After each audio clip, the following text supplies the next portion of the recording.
Ever see a flying moose? I'm Reese Stein at Pine View Reservoir, where about a dozen of these big critters are in for the ride of a lifetime. Just the beginning of a trip from here in the Ogden Valley to the White River of Colorado. They fly through the air with the greatest of ease. 16 massive moose, largest animal in the deer family, found themselves dangling from a long line beneath a powerful helicopter. They've been branded nuisance moose since they're roaming too close to people. These are moose that tend to come to town, and we wind up having to chase and dart them and move them. And so we're kind of getting them all in one whack. Here at the staging area, veterinarians quickly and quietly give the animals a physical checkup, take blood, give antiparasitic shots, antibiotics, attach a radio transmitter collar, then take a biopsy for chronic wasting disease. It's a bit traumatic for the moose.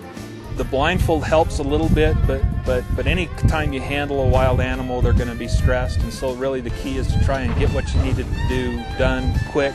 Then each moose is loaded into a trailer where the blindfold and shackles come off. Workers scramble out of the way of the dangerous hooves. These animals are headed for their new home in western Colorado.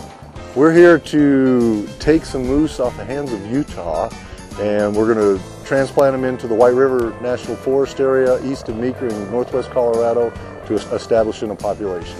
But moose aren't the only airborne critters this winter.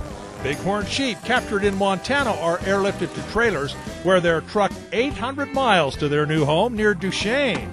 Bighorns are a big success story in Utah. The animals were maybe the most abundant in the state when the pioneers arrived, but disease from domestic sheep and overhunting killed off most of the bighorns.